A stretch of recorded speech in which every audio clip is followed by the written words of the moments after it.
Olá! No momento em que o Congresso Nacional discute o ajuste fiscal proposto pelo governo, a Câmara dos Deputados analisa uma mudança na Constituição que pode obrigar a presidente Dilma Rousseff a cortar o número de ministérios pela metade. A proposta de autoria do presidente da Câmara, deputado Eduardo Cunha, impõe um limite máximo de 20 ministérios para a administração federal, com o objetivo de cortar cargos e reduzir gastos. O atual governo é composto por 38 pastas. O Brasil em Debate convidou os deputados André Moura, do PSC de Sergipe, relator da proposta aprovada na Comissão de Constituição e Justiça, e Léo de Brito, do PT do Acre, para discutir esse assunto. Eu sou Fabiana Mello e o Brasil em Debate é um programa da TV Câmara e da Rádio Câmara. Obrigada, deputados, pela presença aqui no estúdio. Obrigado, Fabiana. Eu gostaria de iniciar esse debate perguntando ao deputado André Moura, o senhor foi favorável à constitucionalidade, ou seja, considera que a proposta pode ser discutida, está de acordo com a Constituição. Agora, em relação ao mérito, o senhor também concorda com a proposta? Lógico que concordamos. Primeiro, como eu já disse, nós apresentamos um voto mostrando que a matéria ela é constitucional. Segundo, que o mérito ela é importante, nós concordamos, principalmente nesse momento que o país atravessa. O governo federal encaminha para a Câmara duas medidas provisórias, a 664 e 665, que penaliza por demais, principalmente os trabalhadores. Trabalhadores esses que venceram, que conquistaram direitos, garantias ao longo de muitos anos de lutas essas muitas das vezes lideradas pelo próprio PT, partido da presidenta Dilma, que hoje encaminha as duas medidas provisórias, cortando essas garantias, essas conquistas dos trabalhadores. E também o ajuste fiscal, que deveremos votar agora, nos primeiros dias do mês de maio, que é extremamente perverso, principalmente com quem menos arrecada no nosso país. Um ajuste fiscal que aumenta encargos, tributos, impostos. Então é chegada a hora também do Executivo mostrar desprendimento e, acima de tudo, que sabe cortar na carne. E, infelizmente, não foi esse o retrato que nós acompanhamos na CCJ, quando a bancada do governo trabalhou, utilizando-se de todos os argumentos e artifícios regimentais para protelar a votação, até que nós conseguimos aprová-la e a sua admissibilidade, portanto. Obrigada, deputado André Moura. Deputado Léo de Brito, eu queria saber a opinião do senhor, lembrando que, assim, são 38 pastas com status de ministério. São 20 ministérios, 24, desculpe, 9 secretarias com status de ministério, já que a Secretaria de Relações Institucionais foi extinta, mas a estrutura foi remanejada para a Vice-Presidência da República. E Banco Central, Advocacia Geral da União, Controladoria Geral da União, Gabinete de Segurança Institucional da Presidência da República e a Casa Civil, os ocupantes também têm status de ministro. Uma estrutura desse tamanho, ela é o tamanho necessário? Ela é produtiva, na opinião do senhor? Eu entendo que boa parte dos ministérios, inclusive, eles têm um valor simbólico. São secretarias que têm status de ministério exatamente para simbolizar a importância de determinadas políticas. Exemplo, a política de direitos humanos, a política de mulheres, a política de combate ao racismo, as políticas de juventude. E claro que a gente pode fazer, é necessário muitas vezes que se faça redução de ministérios. Agora, isso cabe ao governo. O povo, a soberania popular, ela define o governo que vai governar dentro de um programa. E o que nós vimos é que os governos que foram eleitos nos últimos anos, eles definiram um número de ministérios. E o que eu acho perigoso nessa medida, que eu considero inconstitucional, embora tenha sido aprovada pela CCJ, admitida pela CCJ, é porque ela viola um princípio básico da República Brasileira, que é o princípio da separação dos poderes. E, inclusive, a própria Constituição estabelece que deveria haver, para mudanças de ministérios, inclusive redução de cargos e ministérios, deveria haver a iniciativa dessa proposição legislativa, ela deveria ser por parte da Presidência da República. Então é muito perigoso. E nós temos, inclusive, um princípio, que é o princípio da simetria, que pode fazer com que essa medida ela seja estendida, por exemplo, para estados e municípios. E a gente tem as situações da seguinte forma, deputado André, de municípios ou estados em que, por exemplo, a Assembleia Legislativa define que o Estado vai poder ter 2 ou 3 secretarias de Estado e literalmente inviabilizando a necessidade de especificação de determinadas políticas públicas. Da mesma maneira, se a gente... Ou seja, não, desculpa, só para esclarecer, não cabe ao Legislativo, na opinião do senhor, desenhar o tamanho do Executivo. Cabe ao Executivo. Eu acho que a sociedade civil, se ela acha que tem que ser reduzido os ministérios, ela tem todo o direito de protestar. A Câmara dos Deputados do ponto de vista político. Agora, do ponto de vista constitucional, não. E isso pode causar uma série de problemas. Seria complicado, por exemplo, se a Presidenta da República viesse até o Poder Legislativo definir quantas comissões teria aqui, ou para definir quantas secretarias fariam parte da mesa. Da mesma maneira, se o Poder Judiciário viesse a definir quanto essas questões relacionadas ao Poder Legislativo. Então, seria uma interferência, uma vez que os poderes são independentes e harmônicos entre si, conforme a Constituição, o artigo 2º. Muito obrigada, deputado Léo de Brito. Deputado André Moura, o senhor concorda com essa visão do deputado Léo de que seria uma interferência indevida do Legislativo, ou o senhor acha que a limitação por si só não seria uma interferência tão grande? Olha, no voto que nós apresentamos, nós mostramos exatamente que não há inconstitucionalidade na matéria, mesmo porque nós estamos respeitando o que diz a Constituição Federal nos seus artigos 64 e 80, não é? Nós não estamos determinando quais os ministérios devem existir no governo federal.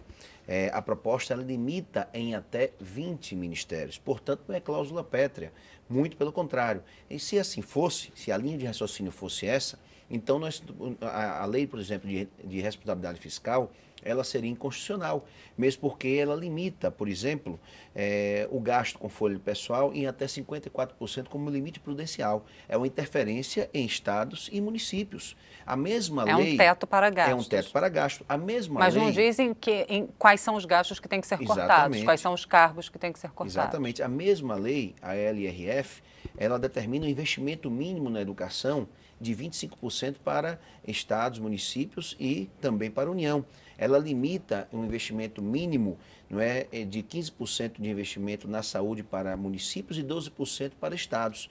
Então, se a linha de raciocínio de se limitar, não é, o número de ministérios em até 20 é inconstitucional, então toda a lei de responsabilidade fiscal hoje vigente no nosso país ela é inconstitucional.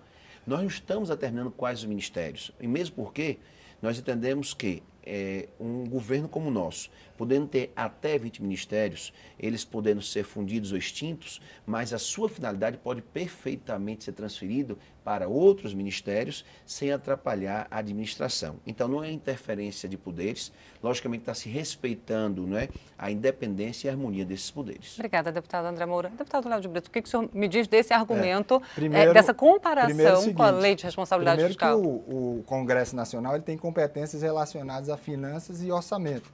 Inclusive é aqui que é aprovado o orçamento da União. E a lei de responsabilidade fiscal ela foi uma lei de iniciativa do Poder Executivo. Não vamos esquecer isso. Essa PEC que foi admitida agora, a PEC 299, ela foi de iniciativa do Poder Legislativo. Uma espécie de parlamentarismo branco, né? E viola, sim, o artigo 60, parágrafo 4º, inciso 3, que fala que não pode haver proposta de emenda constitucional tendente a abolir a separação de poderes. Então, é um princípio básico, um princípio basilar. E do ponto de vista, o próprio deputado André Moura colocou aqui que os ministérios podem ser fundidos, os cargos podem ser fundidos. Isso é uma prova de que, se mesmo a gente tendo 20 ministérios, ou 2, ou 3, ou 5, ou 12, não sei qual é esse critério, a gente não necessariamente vai ter corte de gastos. Vamos observar, por exemplo, o Instituto, o IFAM, né, ou a Ancine, que fazem parte do Ministério da Cultura. Se o Ministério da Cultura acabasse, será que esses órgãos eles teriam que ser extintos também? Será que eles não iam para a estrutura de outros ministérios? Tem um salário de ministro. O que representa o salário de ministros, por exemplo, do ponto de vista do impacto que tem no orçamento? Uma dízima, 0,00 alguma coisa. Né? Então, eu sou a favor de que a gente faça, assim, que tenha uma eficiência no Estado. Agora, isso cabe ao eleitor. A questão do número de ministérios ela foi debatida em todas as últimas eleições. Tinha candidatos à presidência da República que fizeram a defesa de redução de ministérios, mas alguns deles, inclusive, não foram eleitos. Então, cabe ao presidente da República executar o seu plano, o seu planejamento, o programa que foi definido na eleição. E não ao parlamento definir isso. Muito obrigada, deputado. Nós vamos fazer um rápido intervalo e a gente continua esse debate dentro de alguns instantes. O Brasil em Debate volta já já. Não saia daí.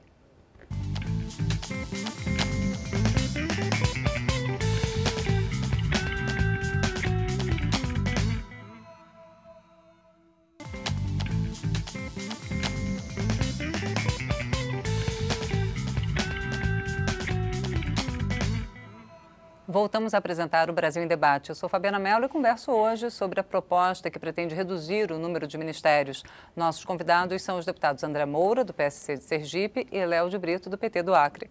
Deputado André Moura, o deputado Léo de Brito levantou a questão de que o tamanho do governo federal, do número de ministérios, foi um dos itens debatidos durante a campanha presidencial. A presidente Dilma defendia o tamanho do governo atual. Como o deputado Léo de Brito mencionou, a questão de várias pastas, várias secretarias especiais que trabalham, atendem as minorias, tem uma questão simbólica com esses setores da sociedade. Ao limitar o número de ministérios, o Congresso não estaria desrespeitando, então, essa vontade popular que elegeu essa proposta de campanha, que deu esse aval o segundo mandato da presidente Dilma? Olha, se a gente for aqui falar de desrespeito, eu acho que quem mais desrespeitou a própria população foi a própria presidente Dilma, que durante toda a campanha eleitoral, mas esse é um outro debate, fez uma série de compromissos e não cumpriu absolutamente nada, inclusive aumento de encargos, de impostos, de tributos, e que logo depois do segundo turno ela já o fez. Então, eu acho que a discussão não é por aí. O que nós temos que entender é que o governo federal, ele propõe a esta casa uma série de ajustes econômicos, não é, que penalizam de sobremaneira, principalmente aqueles que menos arrecadam no nosso país. E esse mesmo governo não demonstra, não é, saber cortar na carne. Ah, mas a simbologia de determinadas secretarias, Secretaria de Direitos Humanos, enfim, todas elas, ela não perde a importância desde que seja prioridade do governo, desde que suas ações estejam em outros ministérios. Quando se propõe exatamente a redução e a limitação em até 20 ministérios, o corte à economia, ela, digamos que ela não é uma economia que vá importar no orçamento da União um valor muito alto, como disse aqui o deputado Léo de Brito, mas é, acima de tudo, uma prova que o governo está em sintonia com aquilo que ele mesmo defende, que é exatamente esses cortes, esses ajustes, e que não pode somente a população ser penalizada e pagar por eles. Então, a proposta que limita em 20 ministérios, ela é, acima de tudo, a demonstração. E aí, se o governo, logicamente que nós vamos passar pelas etapas regimentais, a criação da comissão especial, e caso o relatório apresentado na comissão especial ele seja aprovado, segue para o plenário, e o governo já anuncia, eu falo o governo, membros da sua base aqui nesta casa, que o governo poderá buscar o caminho, né, do Supremo Tribunal Federal para judicializar a matéria. E se o fizer, o governo está dando uma demonstração muito clara e evidente, não é, de que sabe penalizar, não é, nos ajustes, nos cortes, mas não sabe dar uma demonstração clara também na sua gestão. Obrigada, deputado André Moura. Deputado Léo de Brito, a respeito dessa questão da parte de cada um, de cortar na carne, como o deputado André Moura levantou, em março a presidente Dilma Rousseff foi à televisão, no Dia Internacional da Mulher, pedir paciência à população e pedir ajuda à população em relação ao ajuste fiscal, a cooperação, e pede ao Congresso que aprove o ajuste fiscal. Não seria o caso também de cortar na carne e apoiar uma medida como essa, de reduzir drasticamente o tamanho da administração, cortando os cargos de livre nomeação também? Olha, a presidenta Dilma vai cortar na carne. O orçamento foi aprovado por essa casa, foi sancionado e agora vai ter um decreto de contingenciamento. Certamente, deputado André Moura, no decreto nós vamos ter várias situações relacionadas ao custeio da máquina que vão ser cortadas. É um ajuste que será feito. Agora, obviamente que o governo, ao longo dos últimos 4 anos, pós a crise de 2008 e 2009, ele teve que despender muitos recursos. E, obviamente, que isso desequilibrou as contas, exatamente para defender o trabalhador, para garantir os empregos, para fazer medidas anticíclicas que permitissem com que o empresariado continuasse contratando e que a gente não perdesse os empregos. Agora, obviamente, que vai estar fazendo os ajustes, todo mundo, de alguma maneira, vai ter que ter seu ônus nessa situação. E aí, uma coisa importante, o deputado André Moura, com um discurso oposicionista, faz um julgamento da presidenta Dilma em relação ao compromisso que ela assumiu na campanha eleitoral, que é um compromisso de 4 anos. A presidenta Dilma assumiu um compromisso para cumprir o seu programa de governo ao longo de 4 anos. Então não dá para a gente fazer um pré-julgamento, um julgamento a partir de 100 dias. E eu tenho certeza que aquilo que ficou definido pela presidenta e que foi aprovado pelo povo brasileiro, na sua maioria, democraticamente, no segundo turno da eleição passada, vai ser cumprido. E, claro, o julgamento virá em 2018, na próxima eleição. Mas acredito que os cortes serão feitos na própria carne. Agora, não necessariamente essa medida ela vai resolver a questão de cortes. E ela é perigosa, como eu disse, porque se pode ser 20, pode ser 2, pode ser 5 ministérios, inviabilizar governos, o parlamento inviabilizando governos, que é uma preocupação que pode chegar aos estados e aos municípios. Obrigada, deputado Léo de Brito. Deputado André Moura, essa questão desse efeito cascata para estados e municípios, o senhor acredita que há esse risco? Veja, eu acredito que o exemplo a ser dado pelo governo federal ele pode ser adotado em estados e inclusive em municípios. Nós estamos atravessando uma crise econômica e que, obviamente, também estados e municípios devem ter gestos para demonstrar, não é, que sabem também cortar na carne, já que esse é o termo que nós estamos utilizando.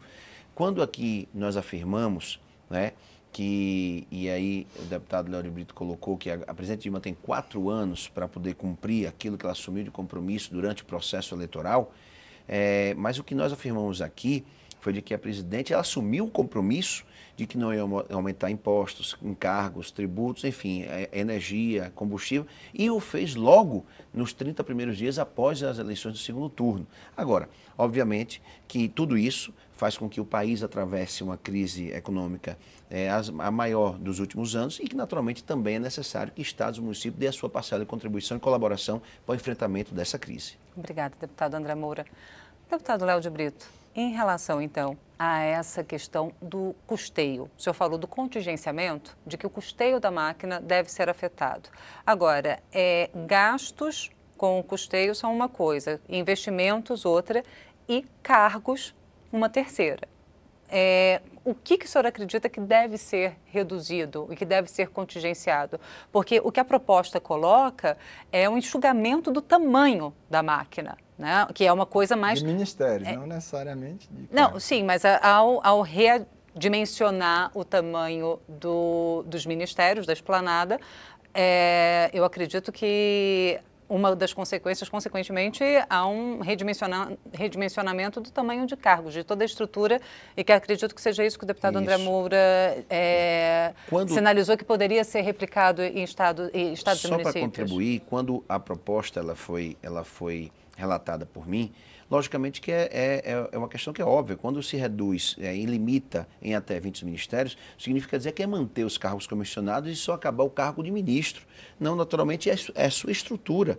E a estrutura que nós temos hoje nos ministérios que fiquem valendo, vamos supor, 20, eles podem perfeitamente atender essas políticas públicas. Porque eu pergunto assim, quando se fala em juntar novamente pesca e agricultura, não significa apenas o Ministério aqui em Brasília, mas todas as delegacias regionais, as superintendências nos estados. Então, vão se reduzir? Não necessariamente. Não, mas... Subentende-se que é Não isso. necessariamente. Você pode ter cargos ligados ao Ministério da Agricultura que vão cuidar da área de pesca. Sim, perfeito. Sem a Sim, necessidade mas, de você assim, manter a estrutura da pesca. Mas não haveria necessidade de, eu creio manter a que estrutura da pesca. Um delegado regional da pesca e um da agricultura no mesmo estado. A tendência não seria unificar esses cargos administrativos, eu digo? Verticalizar do governo federal para chegar nos estados. Isso, ao se juntar 2 ou 3 pastas numa mesma estrutura, eu acredito que não seria isso? Fabiana, o que eu entendo é que o governo define as suas prioridades. É uma questão filosófica, exatamente. Né? A questão da pesca no Brasil, não existia nada praticamente relacionado à política de pesca no nosso país. Hoje você vê o meu estado, o estado do Acre, hoje desenvolvendo uma política muito forte na área de pesca. E, claro, para tocar, digamos assim, essas políticas, assim como as políticas de juventude, que foram priorizadas, inclusive aqui na Câmara, as políticas de mulheres, as políticas de igualdade racial, as políticas de direitos humanos, inclusive, tivemos a Comissão da Verdade, é necessário muitas vezes, e o governo deve definir quem são as pessoas que devem tocar isso. Agora, o que nós estamos debatendo aqui, que isso é uma atribuição que cabe ao governo legitimamente eleito. Agora, quanto à questão dos cortes, o próprio governo tem condição de definir. O governo, a presidenta Dilma reconheceu que a política de gastos excessivos que nós tivemos nos últimos 4 anos, ela não deve persistir agora e está fazendo um ajuste. Esse ajuste, como você disse, pode acontecer de várias formas.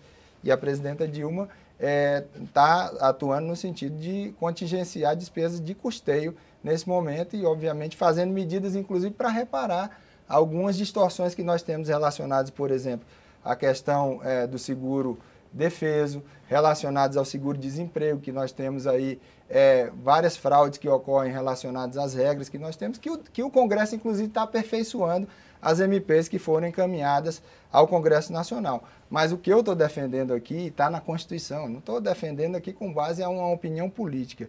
O que está na Constituição é que cabe ao Poder Executivo, dentro do princípio da separação de poderes, definir a sua estrutura de cargos e ministérios. Muito obrigada, deputados. Só para esclarecer que só me ocorreu o exemplo do Ministério da Pesca e da Agricultura, nada contra nenhuma das duas pastas. Sim, deputados. Eu conversei com os deputados André Moura, do PSC de Sergipe, e Léo de Brito, do PT do Acre, sobre a proposta que estabelece um número máximo de 20 ministérios para a administração federal. Obrigada a você que nos acompanhou até agora. Lembrando que se você quiser conferir novamente esta ou as outras edições do Brasil em Debate, é só nos procurar na internet. Nosso endereço é câmara.leg.br/Brasil em Debate, tudo junto. E se você quiser entrar em contato com a gente, mande uma mensagem para brasilemdebate@câmara.leg.br ou então ligue 0800 619 619. A ligação é gratuita. Eu sou Fabiana Mello, espero você em uma próxima oportunidade. Até lá.